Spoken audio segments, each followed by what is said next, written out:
Pessoal, falamos do tato, agora vamos falar um pouquinho do olfato, que tem a ver com o nosso nariz.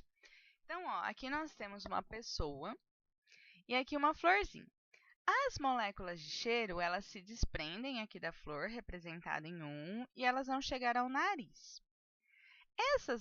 Essas moléculas do cheiro, elas vão se aderir às ramificações dos neurônios olfativos, que está no fundo da cavidade nasal.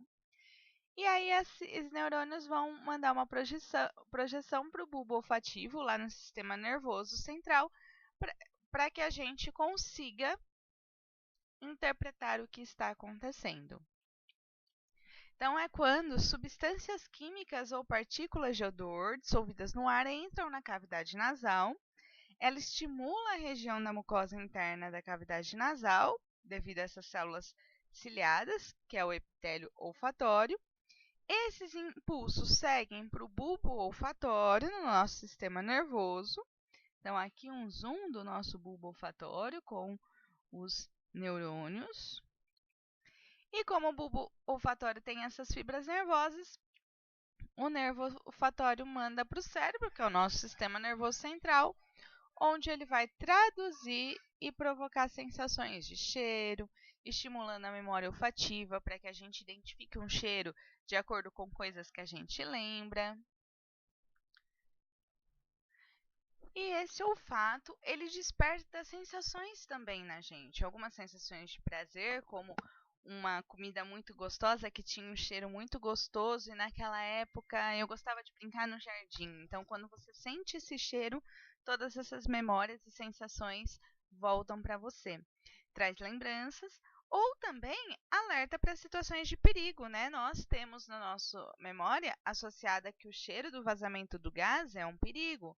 Então, se você sente essa sensação esse cheiro do vazamento de gás, você alerta uma situação de perigo e aí você toma uma providência. Então, tudo isso é o nosso olfato.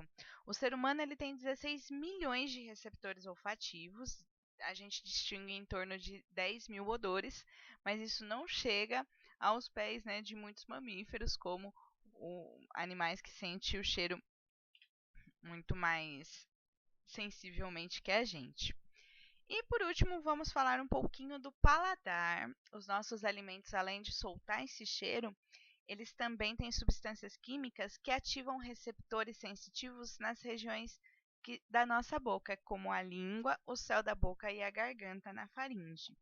Aqui nós temos um esqueminha representando cada área da boca, da língua que é ativada com uma substância química diferente. Então, aqui é a região ativada com o doce, o azedo, o salgado, o amargo e o umami. O umami, gente, é aquele gosto de saboroso que é percebido, esse saboroso é percebido pela detecção de uma substância chamada glutamato, que a gente encontra no queijo parmesão, cogumelo e no molho shoyu.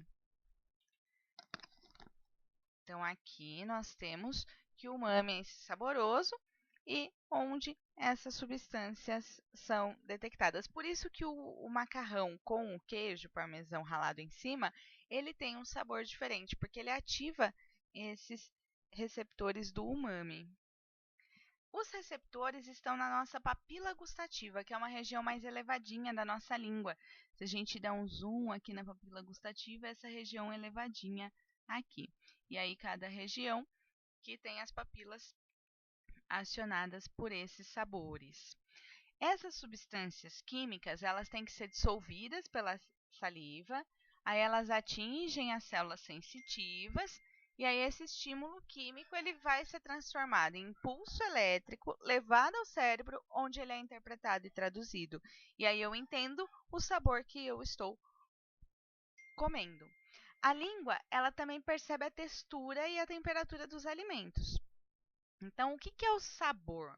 O sabor é a interação entre o que o olfato percebe, o gosto e o tato da língua e da boca. Então, a gente consegue ver se um alimento é áspero, se ele é mais molinho, se ele é mais duro. A gente consegue perceber na língua, né, se ele está quente, se ele não está. Se ele está quente, a gente não vai ficar com a comida na boca. Então, Então, tudo isso acontece, é percebido quando você come. O olfato, ele trabalha junto com o paladar para perceber o sabor. Porque a região do cérebro que interpreta essas duas coisas, o olfato e o paladar, é a mesma. Então, durante a mastigação, as substâncias químicas dos alimentos se desprendem e atingem a cavidade nasal, porque a faringe conecta as duas, e intensifica o sabor. Então, 80% do sabor vem do olfato. E aí, gente, vem a explicação do porquê alguns alimentos são muito mais gostosos quando são quentes. Né? Por que às vezes o alimento não é muito gostoso, você vai lá, esquenta e ele fica muito gostoso? Porque ele solta partículas de odor, que também entra pelo nariz, e aí a gente intensifica esse sentimento do sabor. E aí o sabor fica bem mais intenso, bem mais gostoso, o alimento fica mais saboroso. Aqui, o centro do olfato e do gosto, que é o mesmo para os dois. Pessoal, espero que tenham compreendido e até a próxima.